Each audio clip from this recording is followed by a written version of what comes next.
Hello dear students. हम लोग आव्यू पढ़ रहे थे। बहुत सारे पोर्शन इसमें हम लोगों ने कंप्लीट कर लिया है। ठीक है। और जो टॉपिक्स अभी बाकी हैं उनको हम आज के लेक्चर में कवर करने की कोशिश कर रहे हैं। और जो क्वेश्चन आपके एनसीईआरटी से या किसी अदर बुक से नहीं लग रहे होंगे वो आप हमें व्हाट्सएप या टेलीग्राम पर भेजिए और वो हम आपको बताने की कोशिश करेंगे। ठीक है। चाहे वीडियो के माध्यम से, चाहे आपको हम सॉल्यूशन लिख के सॉल्व करके हम आपको प्रोवाइड करें।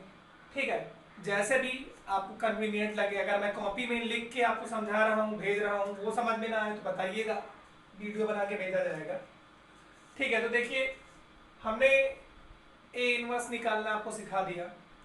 देखिए, ए इनवर्स निकालने का एक और मेथड है जो adjoint A divided by mod A होता है, मतलब determinant of A. Adjoint A divided by determinant of A. But ये सारी मेथड्स आपके बुक में तो दिया हुआ है बट पूछा नहीं जाता है। ठीक है। आपके यहाँ row column elementary transformation method से ए इनवर्स निकालने के लिए बोला जाता है। देखिए, अब आगे हम टॉपिक को प्रोसीड करते हैं कुछ क्वेश्चन की मदद से।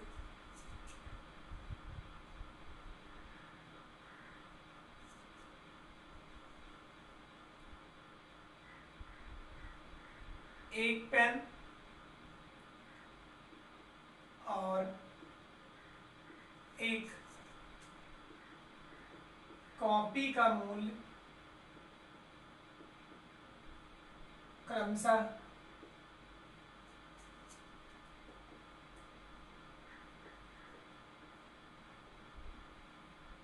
5 रुपए और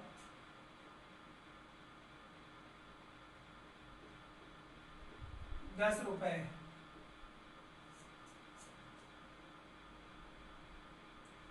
चार कलम,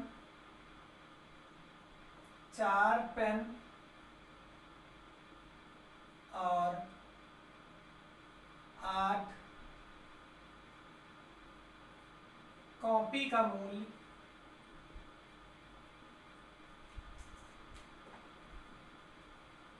आव्यू विधि से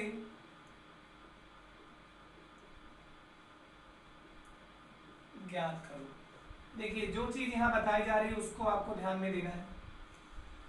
देखिए, जब आव्यू विधि से कोई वैल्यू निकालने के लिए आपको बोला जाए, ऐसा क्वेश्चन लिखा हुआ तो एक जगह हम अब कॉलम के फॉर्म में और एक जगह रो के फॉर्म में, ठीक है, एक जगह रो के फॉर्म में और एक जगह कॉलम के फॉर्म में।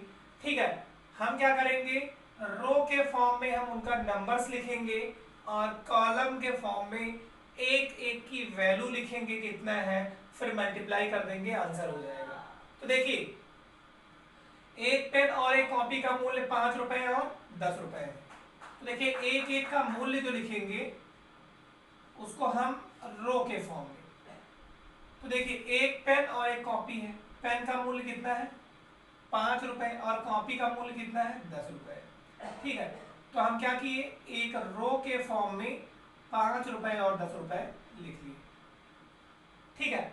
और जब इनकी संख्या लिखनी होगी तो उसको हम कॉलम के फॉर्म में लिखेंगे। ठीक है। आप रिवर्स भी कर सकते थे, संख्या को क्या करते, रो के फॉर्म में लिख देते और जो उनका प्राइस होता उसको कैसे लिख देते, कॉलम के फॉर्म में। तो देखिए, 5 रुपए 10 रुपए, एक पेन 5 रुपए का और एक कॉपी 10 रुपए का। अब पेन कितना खरीदे, उसको कॉलम के फॉर्म में कितने पेन है, 4, और कॉपी कितनी है, 8, तो यहाँ 8 हो गया। बस इसी को आप मल्टीप्लाई कर दीजिए, यही अपना क्या हो जाएगा आंसर। इसको ऐसे उठाएंगे, ऐसे मल्टीप्लाई करेंगे, हम लोग यही सीखे भी हैं। तो देखिए क्या होगा, इस 5 का मल्टीप्लाई 4 में, 10 का मल्टीप्लाई 8 में, तो 5 गुणे 4 प्लस 10 गुणे 8। ठीक है। तो ये कितना हो गया, 520 प्लस 10 अठे 80। ठीक है। कुल मिला के कितना आ गया, 100 रुपया। 80 और 20 कितना हो गया, 100 रुपया। ये अपना क्या हो गया, कुल मूल्य हमें 4 पेन और 8 कॉपी पर देना होगा। तो क्या बोलेंगे, कुल देय मूल्य बराबर 100 रुपया। ठीक, आपको ध्यान देना है, एक पहले प्राइस को या पहले उनके नंबर्स को रो के फॉर्म में लिख देंगे, और फिर अगर यहाँ प्राइस लिखे हैं तो नंबर्स को कॉलम के फॉर्म में लिखेंगे, फिर दोनों को क्या कर देंगे, मल्टीप्लाई कर देंगे, वही अपना क्या हो जाएगा, आंसर हो जाएगा। चलिए ये आप कॉपी कर सकते हैं, कोई दिक्कत नहीं है। अच्छा, 2 के जगह 3 चीजें हो सकती थी, जैसे 5, 10 कॉपी, और हो सकता था कि किताब भी खरीदा जाता 20, और यहाँ प्राइस एक किताब का हो जाता 100 रुपए। तो जैसे भी होगा आप आराम से डील कर लेंगे, कोई दिक्कत नहीं है। प्राइस को रो के फॉर्म में और उनके नंबर्स को कॉलम के फॉर्म में राइट डाउन करिए, आपका रिजल्ट आ जाएगा। अब देखिए एक क्वेश्चन और है, मैं उसको आपको समझा रहा हूँ, आपके एनसीईआरटी में दिया हुआ है, डाउट भी आया हुआ था, मैं पूरा क्वेश्चन नहीं लिख रहा हूँ। देखिए क्वेश्चन ये है कि आपके पास कितने रुपए हैं, 30,000 रुपए है, 30,000 रुपए है, और 2 इंस्टीट्यूट में हम उसको जमा कर रहे हैं। एक इंस्टीट्यूट में, अब अभी हमें पता नहीं है तो हमने मान लिया कितना जमा कर रहे हैं, यस। अगर एक जगह यस जमा किए तो टोटल है 30,000, तो दूसरे जगह कितना जमा होगा, 30,000 माइनस एक्स।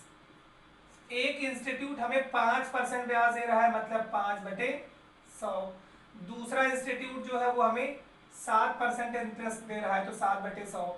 और जो यहाँ इंटरेस्ट मिला, ठीक है, और ये जो इंटरेस्ट मिला, इन दोनों इंटरेस्ट को जोड़ा जाए तो एक बार मैं अपने ही समझ से ऐसा लिख दे रहा हूं कि मान लीजिए आपको 1,500 रुपए मिल रहे हैं, ठीक है, इंटरेस्ट कितना मिल रहा है, 1,500, और दूसरे पार्ट में बोला गया है कि आपको कितना इंटरेस्ट मिल रहा है, 2,000 रुपया मिल रहा है।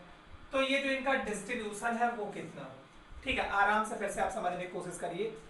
क्या है क्वेश्चन कि आपके पास 30,000 रुपए हैं, 2 जगह आप जमा कर रहे हैं ताकि आपको क्या मिले, ब्याज, ठीक है, ब्याज मिले, आपका पैसा और ज्यादा हो जाए, ठीक है। अब एक जगह 5% सालाना ब्याज मिलता है, जगह 7%, 5% का मतलब 5/100, 7% का मतलब 7/100। तो कितना कितना रुपया दोनों जगह जमा किया जाए कि हमें एक साल का 1,500 रुपए ब्याज मिले, और एक जगह बोला गया है कि 2,000 रुपए मिले, ठीक है। तो अब देखिए कैसे काम किया जाएगा, इसको हम बता रहे हैं। तो देखिए ये आपको क्वेश्चन समझ में आ गया होगा। क्वेश्चन क्या है कि 30,000 रुपए को 2 इंस्टीट्यूट में जमा किया जा रहा है, कितना कितना रुपया दोनों जगह जमा किया जाए ताकि एक जगह 5% ब्याज है, एक जगह 7% ब्याज है, कुल ब्याज हमें साल का कितना मिले, 1,500 रुपए। 1,500 वाला मैं बता दे रहा हूँ, 2,000 वाला आपको खुद कर लेंगे। तो देखिए कुल कितने रुपए है, 30,000, तो आप पहले मान लेंगे, माना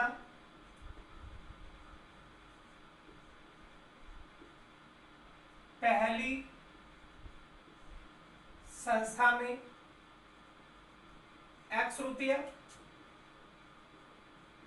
तथा दूसरी संस्था में y रुपया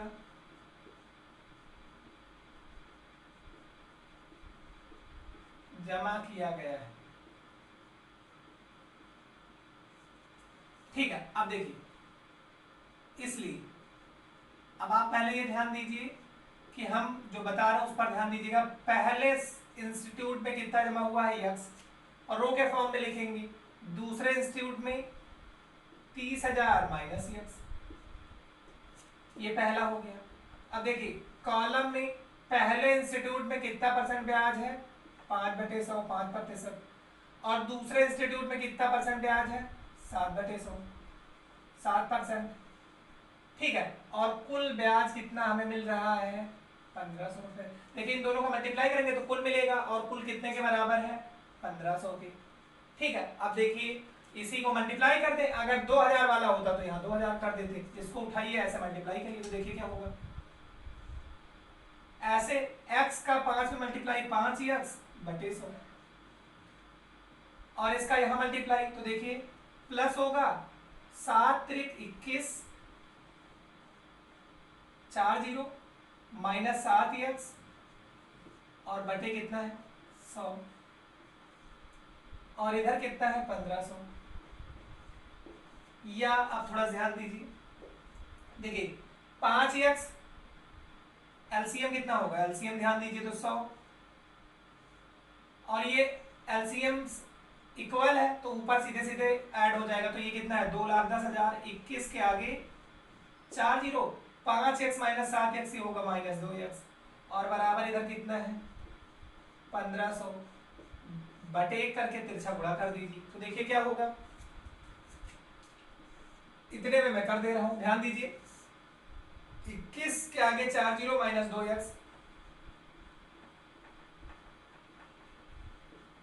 बराबर 100 का 1500 में गुणा होगा तो 15 के आगे 4 जीरो हो गया। या देखिए 21 के आगे 4 जीरो, 1 2 3 4, इसको इधर ले आओ, माइनस 15 के आगे 4 जीरो, 1 2 3 4, माइनस 2x उधर ले जाएंगे 2x। 21 में से 15 घटेगा तो कितना आएगा 6, 6 के आगे 4 जीरो बराबर 2x, या x बराबर 2 से भाग कितना आ जाएगा, ये आएगा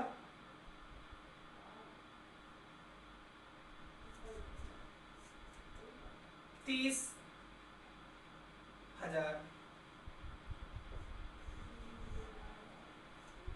ठीक है, अब देखिए थोड़ा ध्यान दीजिए, 30,000 आया, कहने का क्या मतलब है, अगर यहाँ 1500 था, अब थोड़ा ध्यान दीजिए, 1500 अगर यहाँ आया तो इसका क्या मतलब है कि x जो पहली संस्था थी जो 5% ब्याज दे रही है, जो 5% ब्याज दे रही है, उसमें आपने कितना जमा किया, पहली संस्था में आपने जमा किया 30,000 रुपए, तो दूसरे में कितना जमा करेंगे 30,000 माइनस यक्स, तो यक्स का मान 30,000 आया तो दूसरे में कितना रहेगा 0।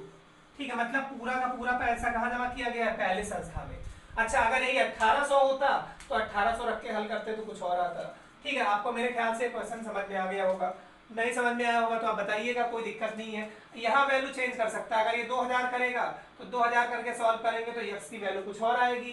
तो पहली 5% वाले में संस्था में यक्स और 30,000 माइनस एक्स वाले में 7% है, तो यक्स की वैल्यू जैसी आएगी वैसा काम करेंगे। यहाँ यक्स की वैल्यू कितनी आई 30,000, मतलब 5% वाले संस्था में 30 का 300,000 जमा कर दिया गया है, 7% वाले में कुछ नहीं जमा किया गया है। क्वेश्चन अब आपको आराम से समझ में आ गया है, क्वेश्चन आपके एनसीईआरटी का ही है। ठीक है, आपसे नहीं लगेगा तो आप फिर बताइएगा, मैं फिर से बताऊंगा। अब देखिए एक क्वेश्चन और ऐसे ही है, मतलब अब इस टॉपिक से थोड़ा हटके मैं आता हूं सममित और विषम सममित आव्यूह पर। देखिए जैसे क्वेश्चन है, यदि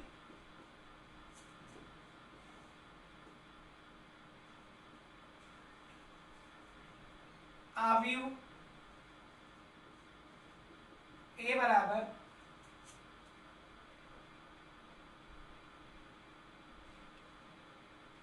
2 3 5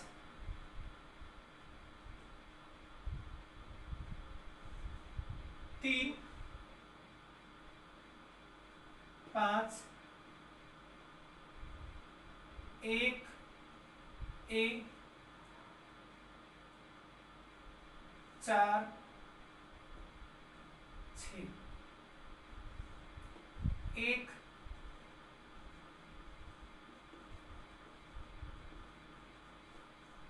सममित, चलिए यहां बी भी कर दे रहा हूं, एक सममित आव्यूह हो तो ए कॉमा बी का मान ज्ञात करो।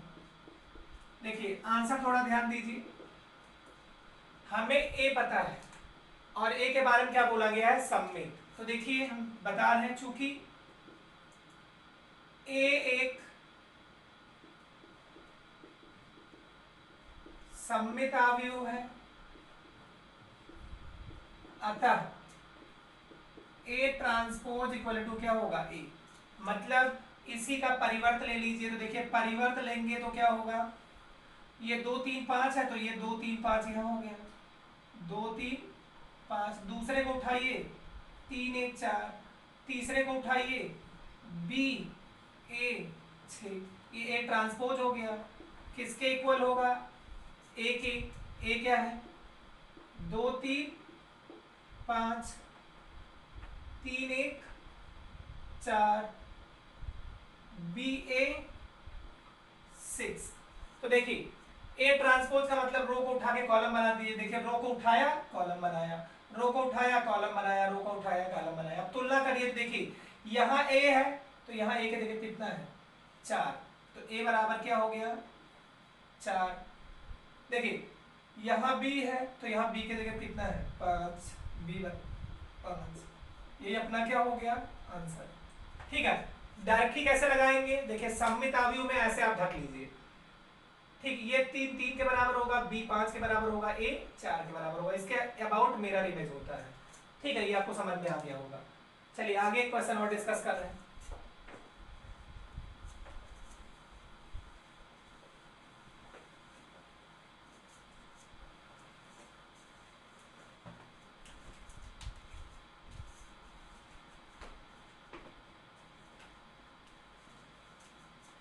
क्वेश्चन है, यदि अवयव ए बराबर हमें दिया हुआ है 3 - 3 -3 3 और ए स्क्वायर बराबर लैम्डा ए, तो लैम्डा का मान ज्ञात करो। देखिए अब यहां से आंसर थोड़ा ध्यान दीजिए, चूंकि a बराबर हमें क्या दिया है 3 - 3 -3 3, ए स्क्वायर हमें निकालना है। ए स्क्वायर का मतलब a इंटू ए क्या होगा 3 - 3 -3 3, ये a का मान हुआ। दूसरा a क्या है 3 - 3 -3 3। अब देखिए इनका मल्टीप्लाई करेंगे तो थोड़ा डायरेक्ट कर रहा हूं, इसको उठा के यहाँ 3 त्रिक्का 9 और ये 3 त्रिक्का 9 माइनस माइनस प्लस, ये हो गया 18। इसको उठाया यहाँ -9 -9 -18, इसको उठाया यहाँ -9 -9 -18, यहाँ 9 और 9 कितना हो जाएगा 18। अब देखिए ए स्क्वायर ये हो गया, लैम्डा ए निकालने दो, तो देखो लैम्डा ए क्या होगा ए के हर एक एलिमेंट में लैम्डा से मल्टीप्लाई, तो ये हो जाएगा 3 लैम्डा -3 लैम्डा, ये भी -3 लैम्डा, ये कितना होगा 3 लैम्डा। अब देखिए हमें जो दिया हुआ है उसके हिसाब से देखिए, चूंकि ए स्क्वायर बराबर क्या दिया हुआ लैम्डा टाइम्स ए, तो देखिए ये अपना क्या है ए स्क्वायर, ये लैम्डा है, तो 18 किसके बराबर होगा 3 लैम्डा के, या -18 -3 लैम्डा के, किसी बराबर कर दीजिए। तो 3 लैम्डा इक्वल टू क्या हो जाएगा 18, लैम्डा बराबर 18/3, 3 से 18 को भाग दीजिए कितना आएगा 6, तो लैम्डा का मान कितना आ गया 6। यही अपना क्या है आंसर। ठीक है, वीडियो पॉज करके आप नोट डाउन कर सकते हैं। एक क्वेश्चन और मैं बताऊंगा, ठीक है, जो कि आपके विषम सममित अवयव पर होगा। ये क्वेश्चंस जो आपको कराए जा रहे हैं वो कभी ना कभी आपके सीबीएसई बोर्ड में आए हुए हैं। जो बुक मेरे पास है वो सीबीएसई बोर्ड की पुरानी क्वेश्चन पेपर सी है। ठीक है, आगे एक क्वेश्चन और डिस्कस कर दे रहा हूँ।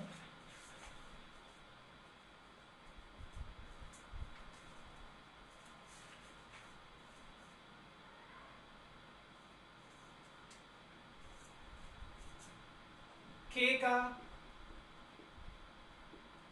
मान ज्ञात करो यदि अवयव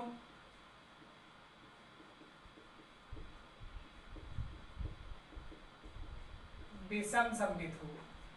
और अवयव क्या दिया हुआ है ध्यान दीजिए,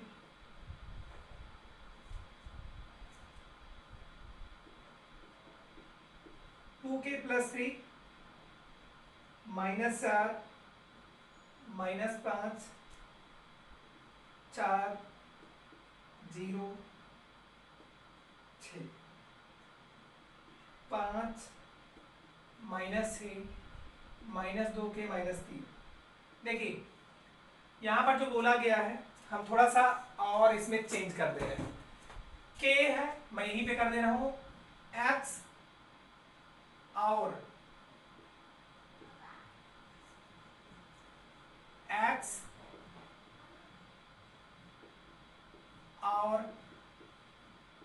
के का मान ज्ञात करो। देखिए यक्स कहीं नहीं है तो यक्स मैं यहां लिख दे रहा हूं, यक्स और के का मान ज्ञात करो यदि अवयव क्या हो विषम सममित। ध्यान दीजिएगा, देखिए विषम सममित के लिए क्या होता है, विषम सममित अवयव के लिए, इसके लिए क्या होता है A transpose equal to minus A. अब देखिए इसके लिए मैं डायरेक्टली आपको बता दे रहा हूं रिजल्ट। विषम सममित में ये बीच वाले जो ये एलिमेंट होते हैं वो जीरो के इक्वल होते हैं, जो ये डायगोनल होता है वो जीरो, मतलब क्या मिलेगा 2k प्लस 3 इक्वल टू क्या होगा जीरो। विषम सममित के केस में ये होता है, और अगर सममित है तो ये कुछ भी हो कोई दिक्कत नहीं। अब देखिए इसको अगर जीरो के इक्वल है तो क्या होगा 2k, 3 को उधर ले जाएंगे तो -3, k बराबर -3/2। तो ये तो पहला आंसर हुआ k का मान। और ध्यान दीजिए विषम सममित से पहले तो ये जीरो होते हैं, और दूसरी बात इसके अलावा अगर ये 4 है तो ये -4 होगा, ये 5 है तो ये -5 है, और ये -6 है तो ये 6 होगा, मतलब जो यहाँ होगा उसका माइनस वाला यहाँ, जो यहाँ होगा उसका माइनस वाला यहाँ। तो ध्यान दीजिए कि यहाँ क्या है यक्स और यहाँ क्या है 5। अगर सममित होता तो यक्स बराबर 5 होगा, विषम सममित होगा तो यक्स किसके बराबर होगा -5 के, तो यक्स बराबर क्या होगा -5। ठीक है, मतलब विषम सममित वाले केस में यहाँ माइनस है तो यहाँ प्लस होगा, यहाँ प्लस है तो यहाँ माइनस होगा, यहाँ देखिए प्लस है तो यहाँ माइनस होगा, यहाँ देखो प्लस है तो यहाँ क्या हो गया माइनस। ये वाले एलिमेंट क्या होते हैं जीरो, इसको भी जीरो के इक्वल करोगे तो भी आंसर -3/2 आएगा। मेन डायगोनल जो होते हैं विषम सममित के केस में क्या होते हैं जीरो होते हैं। ठीक है, तो ये आपको समझ में आ गया होगा। अब देखिए मैट्रिसेस में कोई भी क्वेश्चन आपका होगा, कोई भी क्वेश्चन होगा वो आप आराम से हमसे पूछ सकते हैं, कोई दिक्कत होगी तो आपको आप बताइएगा। देखिए दूसरे मेथड से जो ये इनवर्स निकालना है वो अभी मैं इसके बाद अवयव के बाद आपको सारणिक पढ़ाऊंगा, मैं वहां सिखा दूंगा। ठीक है, कोई भी डाउट कैसा भी हो, कोई क्वेश्चन हो आप हमें पोस्ट करिए, ठीक है बताइए, ठीक है वो मैं आपको बताऊंगा। आज की क्लास इतना ही, थैंक यू।